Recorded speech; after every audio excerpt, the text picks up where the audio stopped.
हरियाणा के गृह एवं स्वास्थ्य मंत्री अनिल विज ने कल ट्वीट कर लिखा था कि देश विरोध का बीज जिसके भी दिमाग में हो उसका समूल नाश कर देना चाहिए, फिर चाहे वह दिशा रवि हो या कोई और। इस ट्वीट को लेकर पहले ट्विटर की ओर से एक चेतावनी दी गई थी, तो वहीं बेंगलुरु में एक शिकायत दे एफआईआर दर्ज करने की मांग की गई है। इस शिकायत पर प्रतिक्रिया देते हुए अनिल विज ने कहा कि ये इंग्लिश स्कूल के पढ़े हुए लोग हैं, इन्हें हिंदी समझ नहीं आती। मैंने उस सोच को जो देश विरोधी सोच है उसका नाश करने को कहा है। मैंने बंदों का नाश करने को नहीं कहा। बंदों का तो हम शुद्धिकरण करना चाहते हैं। किसी के भी दिमाग में अगर देश विरोध का बीज है, उस बीज को नष्ट करने की बात कही है। बाकी कोई भी एफआईआर दर्ज करवाए, हम उसका जवाब देंगे। ये इंग्लिश स्कूलों के पढ़े हुए लोग हैं, इनको हिंदी समझ में नहीं आती है। मैंने उस सोच को जो देश विरोधी सोच है उसका नाश करने के लिए कहा है। मैंने बंदों का नाश करने के लिए नहीं कहा है। बंदों का तो हम शुद्धिकरण करना चाहते हैं।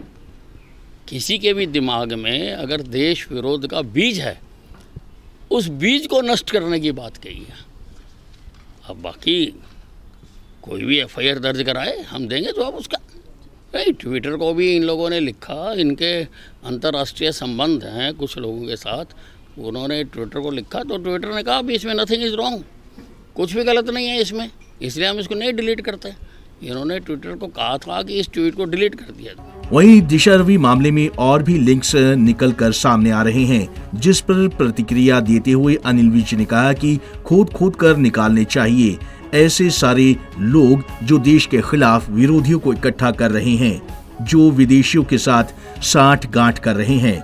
विरोध करने का मैं ऐतराज नहीं करता हूँ, विरोध करने का अधिकार है, प्रजातंत्र है, लेकिन जो विदेशियों के साथ साठ-गांठ कर विरोध करता है तो उस पर रोक लगाना बहुत जरूरी है। नहीं, खोद के निकालने चाहिए ऐसे सारे लोग जो देश के खिलाफ विरोधियों को इकट्ठा कर रहे हैं और विदेशियों के साथ साठ-गांठ कर रहे हैं। विरोध करने का मैं एतराज़ नहीं करता हूँ, विरोध करने का अधिकार है, प्रजातंत्र है। कोई भी आदमी किसी भी मुद्दे पर विरोध कर सकता है, लेकिन विरोध करने के लिए अगर वो विदेशियों के साथ साठ-गांठ करता है तो उसके ऊपर रोक लगाना बहुत ज़रूरी है। अगर एफआईआर दर्ज होती है तो क्या? नहीं, होती रहती हैं एफआईआर। अनिल विज ने एक बार फिर देश विरोधियों पर निशाना साधा है और साफ कहा है कि देश के खिलाफ कदम उठाने वालों पर कड़ी कार्रवाई करना जरूरी है। पंजाब केसरी टीवी चंडीगढ़ के लिए अंबाला से कृष्ण बाली की रिपोर्ट।